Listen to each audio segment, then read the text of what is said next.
ប៉ុន្តែសួរថាមានសមត្ថភាពធ្វើស្រូវមានស្រូវយើងមានម្រេចមានទេមានចន្ទទីមានទេមានយើងមិនធ្វើដើម្បីបានតែរូបភាពទេយើងធ្វើដើម្បីបានប្រសិទ្ធភាពពិតប្រាកដជូនសមាជិកសហគមន៍ជូនបងប្អូនជាកសិករយើងអ្នកទាំងអស់គ្នារយៈពេលកន្លងមកឃើញថាកម្លាំងខិតខំយ៉ាងសកម្មរបស់រាជរដ្ឋាភិបាលដែលមានក្រសួងកសិកម្មគឺជាសំណាក់វិការ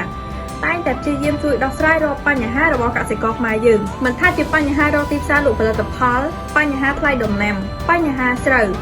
ឬក៏បញ្ហាផ្សេងៗទៀតក៏ដោយក៏រដ្ឋាភិបាលតែងតែនៅឈរជើងជួយជ្រោមជ្រែងជានិច្ចហើយលោកក៏បន្តផ្សព្វផ្សាយនិងអំពាវនាវទៅកាន់ប្រជាកសិករឲ្យចូលរួមជាមួយនឹងសហគមន៍កសិកម្មទំនើប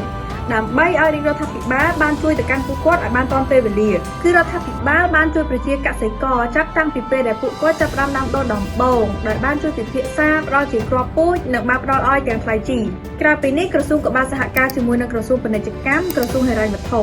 ជួយស្វែងរកទីផ្សារអន្តរជាតិជូនទៅកាន់កសិករនិងកែច្នៃកសិផលឲ្យបានច្រើនជាងនេះមួយវិញទៀតថ្មីនេះរាជរដ្ឋាភិបាលបានផ្ដល់កញ្ចប់ថវិកា$40 លានសម្រាប់ជាហិរញ្ញប្បទានលើកទឹកចិត្តទៅកាន់រោងម៉ាស៊ីនកិនស្រូវណា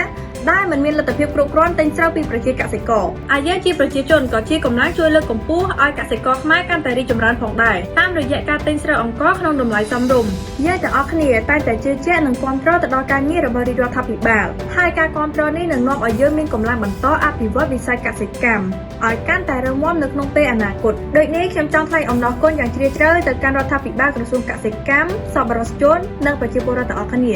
ដែលតែងតែយកចិត្តទុកដាក់និងគាំទ្រការងារនេះខ្ញុំជឿជាក់ថាក្រោមគោលនយោបាយល្អៗរបស់រាជរដ្ឋាភិបាលវិស័យកសិកម្មខ្មែរនឹងរីកចម្រើនកាន់តែខ្លាំង